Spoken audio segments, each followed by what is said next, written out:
Hi everyone, welcome to Fat to Thin Senior RNY. I'm Raven.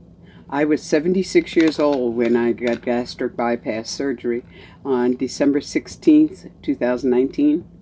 I'm Medicaid approved the surgery. Last week I talked about what I expected to happen after RNY surgery. Some of it came, some of it didn't. In this vlog, I'll be talking about my comfort foods and reverse psychology that I use on me. If you're curious, please join me on this journey and continue to watch.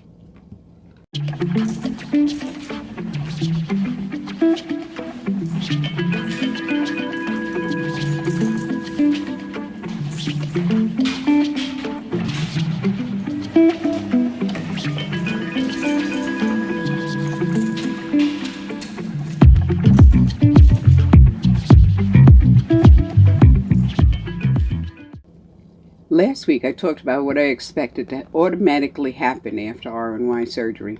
Some things happened, some things didn't. Other things happened that I didn't have before, like this heart palpitation problem. Overall, I'm okay. Overall, I'm okay with what happened and what didn't happen. Like for instance, I didn't lose 100 pounds. But I have lost close to 60 or 60-ish or somewhere around in there. It's hard to tell, you know. I didn't get 18 months of not being hungry, but I'm still not overly hungry and I'm not craving things and that kind of stuff. So, hey, you know, it turned out okay. Actually turned out really good. This week I'll be talking about comfort foods and the reverse psychology that I use on myself. For instance, with reverse psychology, you say, I can't have that. You can't have it. Well, of course, that equals you're thinking about it all day long, you're craving it, you're whatever it is, it doesn't matter, you think about it all day long. It's like, you know, don't push that red button or don't pull that fire alarm. I don't know about you, but when I was a kid, well, even now, if I see a fire alarm, I want to pull that fire alarm. I know better than to pull the fire alarm. But I do think about it, and I think I get a rush about it. I mean, you know, hey, a little bit of adrenaline, who knows. And I find that I forcefully turn my head away from looking at it. Now, all of this takes, you know, split second. Because I'm an adult, I know I'm not supposed to do that, you know. But the thought goes through the head. And so you think about that alarm off and on all day. If somebody said, oh yeah, you can pull that alarm anytime you felt like it, I'll say, maybe later. Because, you know, there's the fire trucks and the hassles that go with it, you know, of doing that. So, you know, you say maybe later. I used that particular psychology when I quit smoking. I smoked for over 40 years. Because when I started smoking, it was considered good for you, you know. It helped calm you down. That kind of good stuff. But anyhow, all the stars did it. Everybody. I mean, hey, it was cool, you know. Anyway, I used the maybe later thing.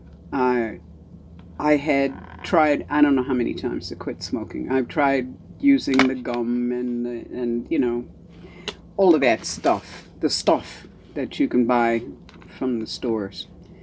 When I first quit smoking, those kind of things were brand new. You couldn't just walk into a drugstore and buy them. You had to get a prescription and it's just stuff, you know.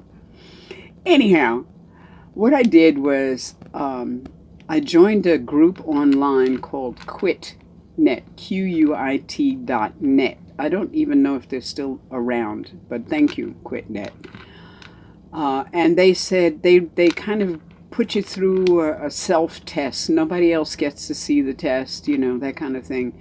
So you can find out where you're at with maybe quitting, how you feel about it, things you didn't even realize you were, you know, at any rate. So I did this test thing and they recommended, I think it was like a month to quit. I had to pick a quit date. That was the first thing, was to pick the date I was going to quit on. and then kind of like work my way through it. Like I could have a cigarette, but only one every half an hour, then one every hour, and then, you know, it went like that until I got to the point on the day that the day before I actually didn't take the last cigarette. I was down to 3 cigarettes a day. And so I'm saying, I got in the car the day on my quit date. I got in the car, cigarettes in the car reeks of cigarettes, you know. Cigarettes in my pocketbook, cigarettes in the car. You gotta have some just in case, you know, matches wherever, lighters, whatever. And I picked up that cigarette and I put it in my mouth and I went to light it and I realized, wait a minute, today is my quit date. If I light this cigarette, and I'm only doing 3 cigarettes a day, if I light this cigarette, I will never stop smoking. So I said, well, maybe later. So I put it back in the pack, the cigarette back in the pack, and carried that pack around God knows how long. I don't even remember. I think I got rid of the car before I took that pack out of the car. I found a pack in my desk at home like a year later. I mean, I found them all over the place. But I never took that next cigarette. And that's because I said, well, maybe later. You know, I can have that. I can actually have that. There's nobody stopping me from having that. I could have that if I wanted, you know. But the problem with this approach, of course, is that we're talking about food. Now, I could see that works with cigarettes, that can work with alcohol or in any other kind of addiction that doesn't require you to participate to live, you know. But food is another story. So, you got to come up with workarounds for it. I do anyway, because I don't know. I don't know if there's such a thing as thinking too much, but yeah. So I came across this thing that I either heard or read, or maybe I made it up, who knows, that the average cook has 9 dishes that they can make at a moment's notice and are their favorite foods, their comfort foods. So I said, okay, that sounds cool. Let me make a list. So I made a list. These are foods that I will eat day after day, and so I cook a lot of it. Less than I used to cook. I mean, like, I don't make a pot of spaghetti sauce anymore. But enough to last me for a few days, considering how much I can actually eat. Enough to last for 3 or 4 days, okay? Even if I ate it twice a day, which in some cases I do. I found that every grocery shopping session, I started looking backwards because I buy my groceries online and then I go to the store and pick them up. So I looked back at my past few purchases, months of purchases, to see what was I buying. You know, I seem for myself, looking around the kitchen, I seem to be buying the same stuff all the time, and lo and behold, I'm buying the same stuff all the time.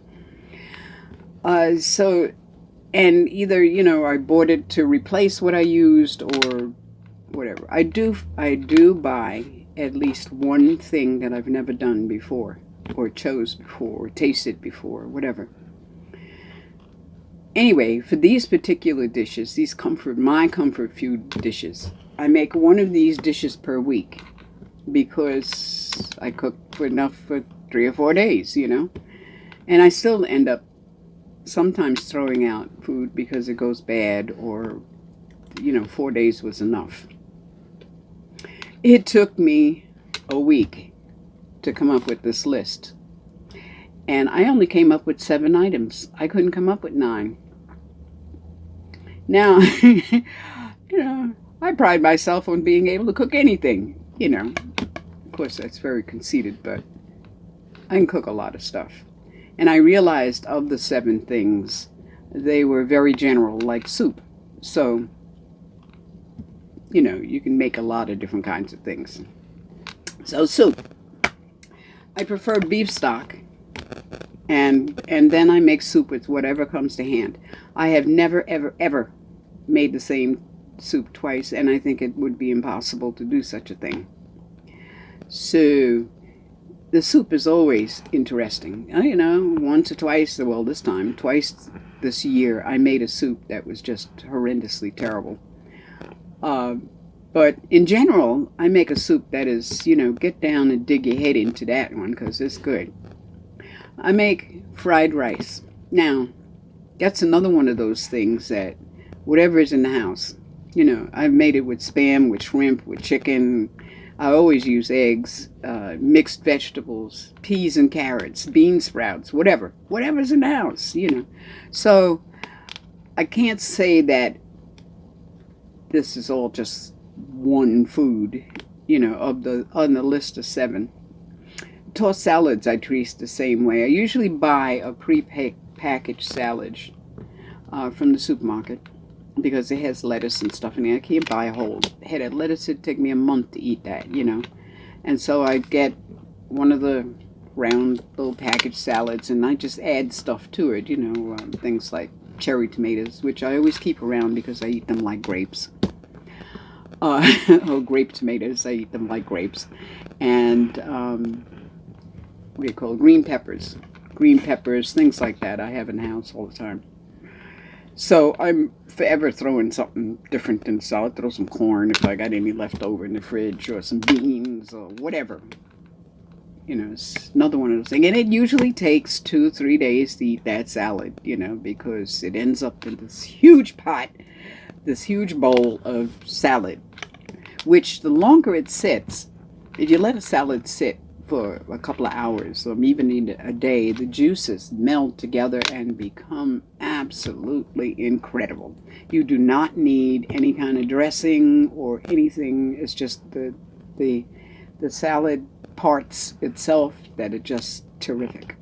And then there's fish. This is number 4 on my list, is fish. I prefer white fish like tilapia, which is a catfish, flounder, pollock, things like that. I'm not really into the oily fishes like salmon, although, you know, I keep canned fishes around, tuna, salmon, things like that. But I like my fish baked, firm, and I will sit and just eat fish like it's potato chips or something like that, because that's the way I like it. And I will eat it hot or cold. I don't care if it's straight out of the freezer. I mean, it's got to be cooked. But I mean, cold, you know, but not freezer. I get carried away sometimes. Anyway, mac and cheese. Mac and cheese is another one. I usually make at least 3-4 servings of mac and cheese. I'm actually got it down to a small pot instead of a large tray. So that when I do make it, I can make it'll be broken up in about 4 to 6, let's say 6 servings. So that's not too bad. That'll last me a few days, 3 days. I usually freeze it right after it's cooked. You know, after I take out what I'm going to eat that particular time, and then I'll put it in slices according to weight in the freezer bag and stick them in the freezer. Then when I get the urge for some mac and cheese, then I can just stick it in the microwave, nuke it, and that'll be cool. I make marinara sauce, you know, the red tomato sauce, usually with ground beef. Sometimes, well, whatever I happen to have. There's another one of those whatever I happen to have things. I use this sauce on spaghetti, sometimes on rice, usually spaghetti or rice, because I like rice. And I freeze it in cup-sized containers so that I could use it whenever, you know. And the last thing I make on a rather regular basis, and it's just for the purpose of, I gotta have something cakey, I suppose. I make cornbread. I make different kinds of cornbread. I mean, I can make savory or sweet. Sometimes I add whole kernel corn. Sometimes I add cream-style corn. Sometimes I add green peppers. You know, it's one of those kind of things. So all of these things are done more than one way, but I couldn't come up with 8 and 9. Have no more. Could not find 2 more. I rotate these. I mean, so I wouldn't make marinara sauce, mac and cheese, and whatever else during a week. I rotate them so they come up about, well, it's once every 2 months. One of them will come up. And I'll eat it for half a week so that by the time I'm finished with it, I don't really want to see it for another a month, 2 weeks, 3 weeks, whatever. Anyhow, there is an elephant in the room, though. And that elephant is, and I found 9 of those, Fig Newtons, Cheez-Its, Ginger Snaps, graham crackers, Wassa crackers. I like Wassa crackers. Grapes, any kind of fruit, particularly grapes. Ramen soup, ramen noodle soup. Cheese in any form I could munch all day long, doesn't matter.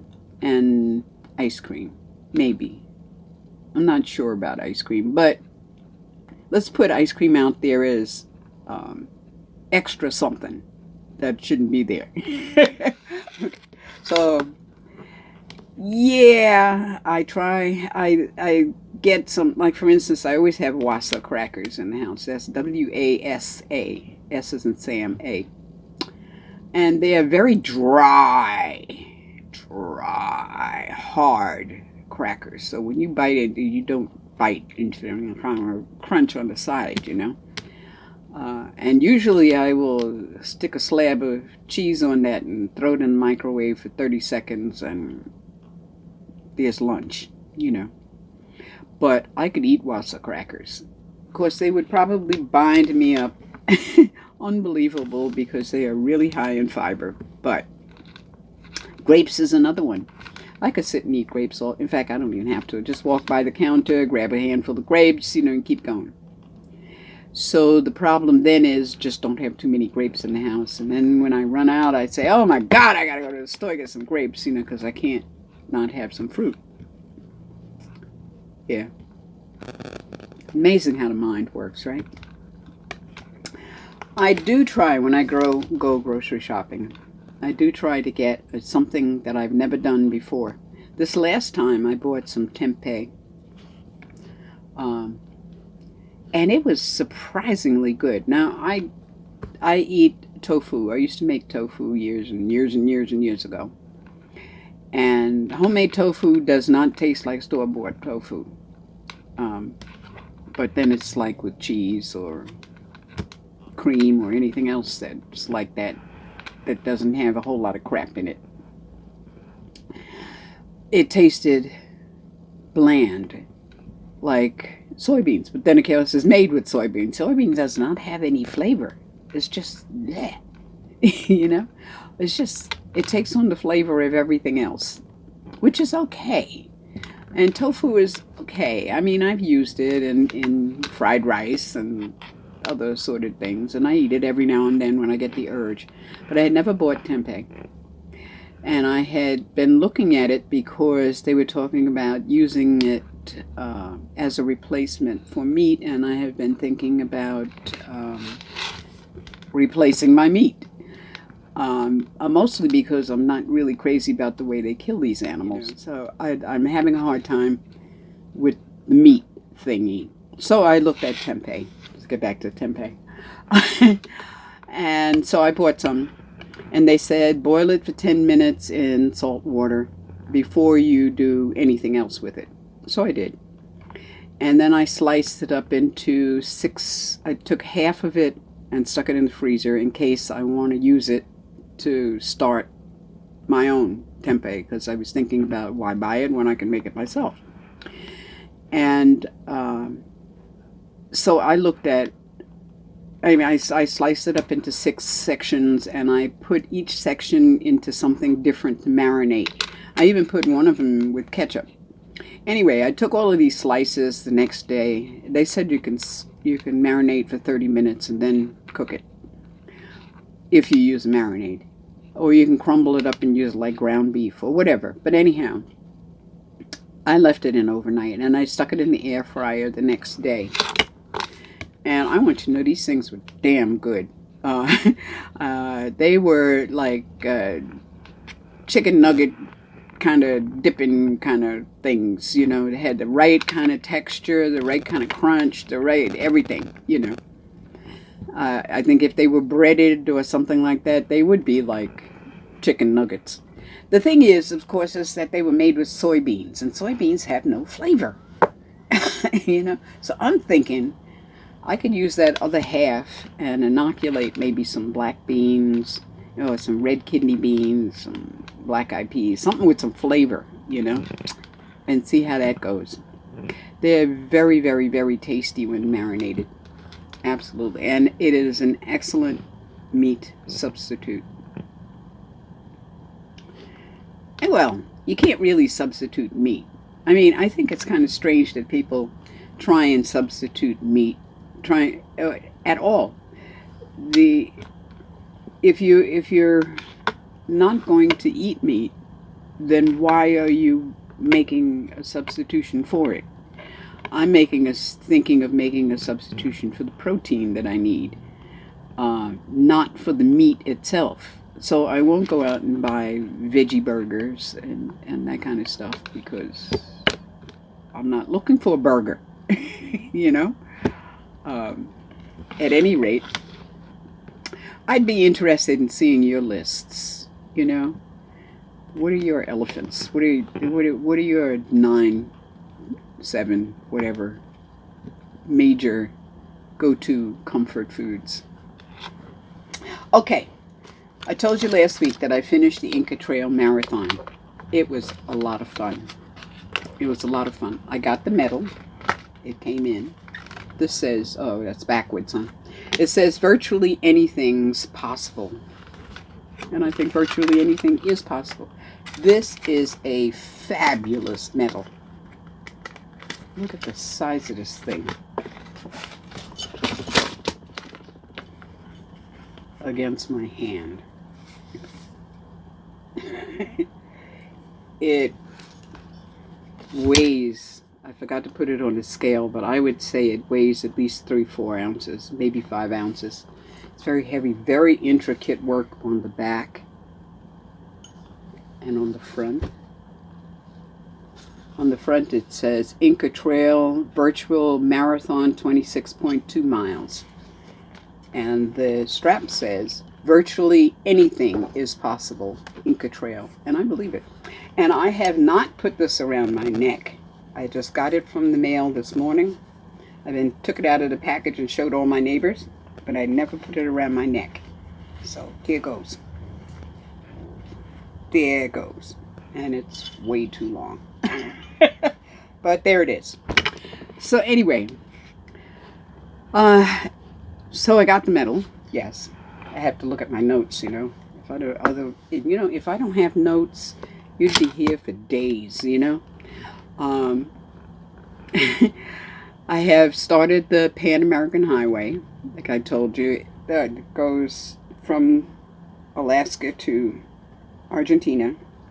I figured at 1 mile a day it would take me 32 years to finish that. So obviously I have to pick up the pace. I have been increasing my average daily step count by about 500 steps or more per week. So I'm doing pretty good here. You know, I can't... Yes, I can. Anyway. So I decided I missed the medals. I mean, even before I got this one, I knew this one was coming. This is very heavy. It's really nice, too. I realized that I missed the medals. For the last 15 days or so, since I finished the INCA Trail, I've been looking for another race. I mean, I started the Pan American Highway, but that's not going to end for years. Not, you know, even if I start running 10 miles a day, it's not going to end for years, because there's 35 million steps in that race. Okay, so I wanted something that was a little bit more immediate, and I kept looking at a bunch of different free races, but they were missing something. And I don't even think it was just the medals. Some of the programs themselves are They're just not interesting. Anyway, so I said, okay, let's look at this rationally, you know. Maybe you can find a cheap race. Well, as it turns out, this company, the RunTheEdge.com, had streak challenges, which are cheaper than the marathon challenges or races and things like this. So these are challenges that says things like, can you exercise every day for 30 days or however many you designate.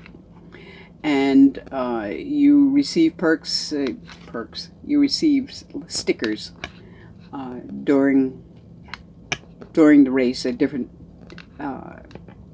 points. And at the end of the race, you receive dog tags. So they had a special where you can race 2 races with and receive dog tags, 1 for each race, for $20, and that's covers the rest of this year. So I figured, well, I can justify $5 a month for a race that I really enjoy. So I did. I signed up for the October Trick or Streak and the December Holiday Streaker Challenge. That's at RunTheEdge.com. So, looking at self-sabotaging checkups, because this video is getting incredibly long. I can't say that I self-sabotage myself on anything. I really look back, I can't see it. I didn't do any cheat days. I never went over budget on my calories, etc., etc., etc., and I gained 1.5 pounds. So I'm thinking that I'm in a stall because I keep gaining and losing the same 2-3 pounds, and I was in a stall just before I hit Wonderland. I have to look back to see exactly what that was, and I remember I was very distressed during that time because I wasn't losing anything and I wasn't getting to Wonderland, and what the heck was going on. And then all of a sudden I dropped a lot of weight all of a sudden. I'm hoping the same thing happens. Anyway, Rowley, there's a fly in here. He's doing okay this week. He's getting pretty good on walks again. Now that it's cooler out there, and he wants to go further, walk further. I walk with walking poles, and he's taken to walking on my left side behind the poles. The miraculous thing is that if he lunges out of that spot, which he does sometimes, he will eventually come back to it without me saying or doing anything. When he lunges, I stop dead in the spot and I wait. Of course, it depends upon the circumstances. We can't do that in the middle of the street when there's cars going by and that kind of stuff. I used to turn around, per other YouTube videos, you turn around and go in another direction. But that pulls him, you know, because he's vicious. He's going to get whatever that is, you know. And so I found that if I just stop and don't say anything, don't move, don't do anything, he comes to realize that I'm not participating with him. I'm not shouting at him. I'm not barking along with him, you know, that kind of stuff. And he learns to make the choice himself to return. So what is happening is that it's getting shorter. So he stops barking. You know, he'll bark 1, 2, 3 times. He doesn't get into the crazy barking, lunging like he used to do. He barks a few times, lunges, and then comes back to my side, right behind the walking poles on my left side. Pretty cool that he taught himself to do that, huh? Because I didn't teach him to do that. Which is kind of cool. So to sum up, I'm feeling good. I don't have any regrets about this surgery. I would do this surgery again. Period. That's it. So please like, share, subscribe, comment. Yeah, comment. And ring the notification bell. Don't forget to click show more and to see the stuff in the description. And thank you for listening to me ramble on, okay? Take care of you and yours, and blessed be.